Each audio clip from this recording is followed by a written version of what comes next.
Всем привет! Рада приветствовать вас на нашем канале. Сегодня я буду готовить вкусный и ароматный тертый пирог с ягодами. Вкус этого пирога многим знаком с детства. Наверняка после лета у вас осталось много ягод, поэтому предлагаю пустить их в ход и приготовить пирог вместе со мной. Сразу вспоминается домашняя обстановка в детстве, когда мама приготовит такой торт, это так вкусно. Все ингредиенты для теста должны быть комнатной температуры. В миску побольше высыпаю 400 граммов просеянной муки. К ней добавляю 1 чайную ложку с горкой разрыхлителя и щепотку соли, чтобы сбалансировать вкус. Все хорошо перемешиваю.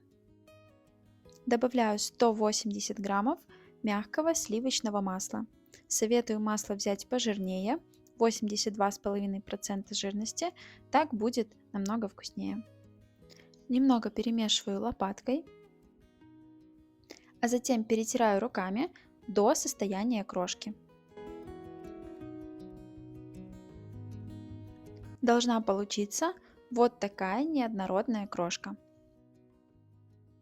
В отдельной миске смешиваю 1 яйцо, 120 граммов сахара, 10 грамм ванильного сахара и 50 грамм сметаны. Сметану лучше берите пожирнее. Все хорошо перемешиваю вилкой и выливаю в крошку. Сначала перемешиваю тесто лопаткой, а затем собираю тесто руками в один комочек. Это песочное тесто, поэтому ни в коем случае долго его вымешивать не нужно. Как только тесто соберется в более-менее однородный комочек, оно будет готово. Если тесто будет сильно прилипать к рукам, то можно добавить еще немного муки. Это нормально, так как мука у всех разная и ее может понадобиться чуть больше. Если же наоборот тесто будет тяжело собираться в один комок, то нужно добавить еще немного сметаны либо молока. В итоге у вас должно получиться вот такое мягкое тесто. Теперь готовое тесто делю на две неравные части. Одна чуть больше, вторая поменьше. Меньшую часть перекладываю в пакет и немного ее приплюсну, чтобы она быстрее подмерзла. Кладу его в морозильную камеру на 15-20 минут, пока буду заниматься раскаткой второго кусочка и ягодной начинкой. Большую часть теста перекладываю на пергамент и буду раскатывать прямоугольник. Раскатываю сразу на пергаменте, чтобы потом его не переносить. А размер прямоугольника подгоняйте под размер вашего противня.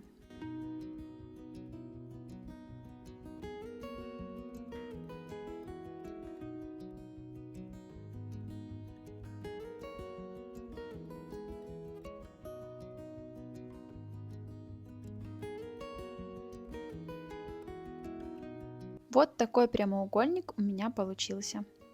Если у вас начинка уже готова, то можно ее сразу выкладывать уже на раскатанный корж. Если нет, то его лучше положить пока в холодильник.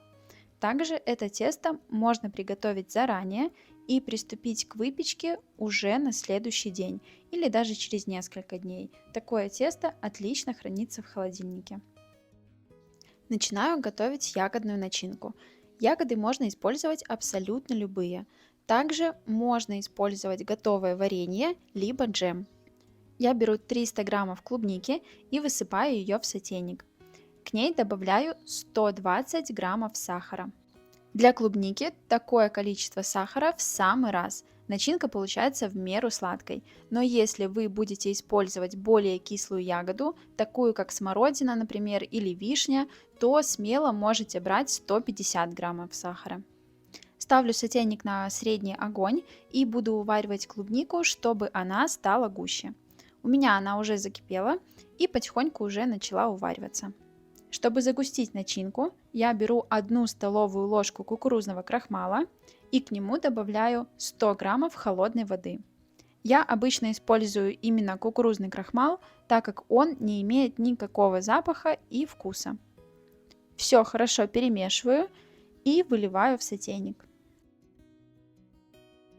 И теперь, постоянно помешивая, увариваю примерно 1-2 минуты после того, как масса начнет густеть. Густеет она достаточно быстро. Как видите, у меня она уже загустела.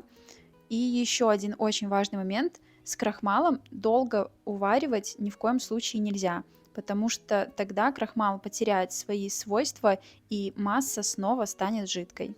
Получилась вот такая густая начинка, а при остывании она станет еще гуще. Перекладываю ее в другую миску и оставляю буквально на минут 10, чтобы она немного остыла. Также вы можете сделать начинку заранее, еще до того, как начнете делать тесто, чтобы она полностью охладилась и стала густой.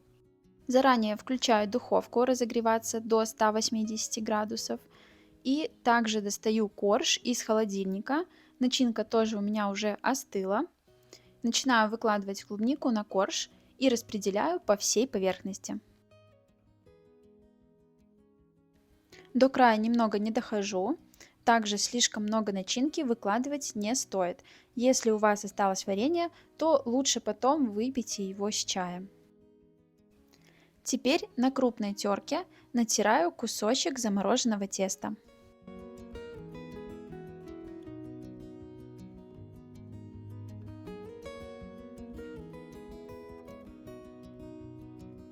Если у вас получилось так, что в одном месте вы натерли больше теста, а в другом начинка осталась не покрытой, то руками лучше не распределяйте. Тогда тесто начнет таять и склеится. Будет лучше и удобнее это сделать аккуратненько при помощи вилки. Также перемещаю немного теста на края, чтобы он получился такой кудрявый со всех сторон. А другой стороной вилки подравниваю немного края, чтобы он получился ровненький и красивый.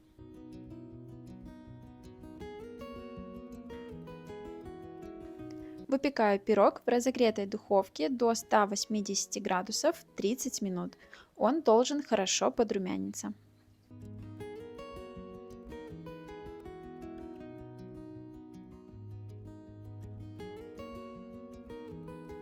Посмотрите, какой он аппетитный. Сверху посыпаю его сахарной пудрой.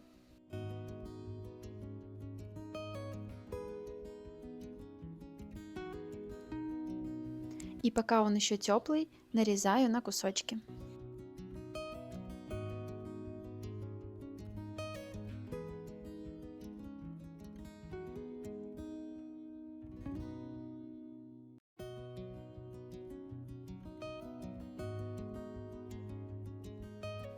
Тертый пирог — это все-таки незабываемая классика. Очень ароматный и уже не терпится сделать себе чашечку чая и насладиться этим пирогом. Или со стаканом молока тоже будет очень вкусно. Его аромат просто невозможно передать словами, но я думаю, многие знают его из своего детства. Я повторюсь, что можно использовать другую начинку. Сюда идеально подойдет смородина, вишня или яблочное повидло. Обязательно попробуйте его приготовить. Уверена, вы останетесь в восторге. Не забудьте сохранить рецепт. Обязательно делитесь этим рецептом с друзьями. И, конечно же, подпишитесь на наш канал. У нас вы найдете еще больше простых, домашних и вкусных рецептов.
вкусно.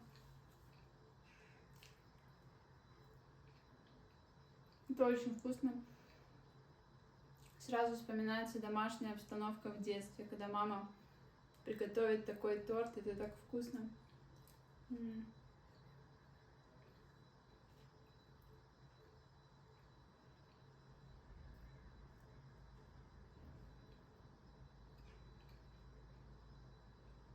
Этот пирог готовлю уже не первый раз, и каждый раз удивляюсь, каким вкусным он получается.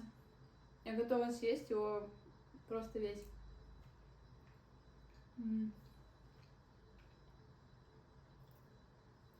Она, кстати, получилась довольно мягкая и в то же время хрустящая корочка сверху. Очень вкусно, мне так нравится. Просто обалденный пирог.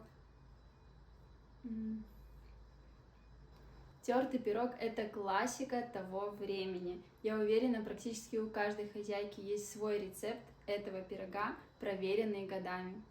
В качестве прослойки я использовала клубнику и готовила ее сама, но ее можно спокойно заменить на любые другие ягоды или варенье, или даже джем сюда идеально подойдет. Кстати, творог также можно использовать в этот пирог. И могу порекомендовать, что ягоду сюда можно брать все-таки черную смородину, она своей кислинкой идеально дополнит сладкое тесто.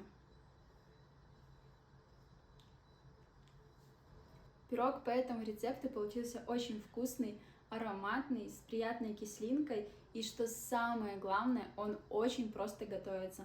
Такой пирог определенно нужно приготовить к приходу гостей или даже просто так, чтобы порадовать своих близких. Обязательно попробуйте приготовить пирог по этому рецепту, делитесь этим рецептом с друзьями и, конечно же, подписывайтесь на наш канал. У нас вы найдете еще больше простых, домашних и вкусных рецептов.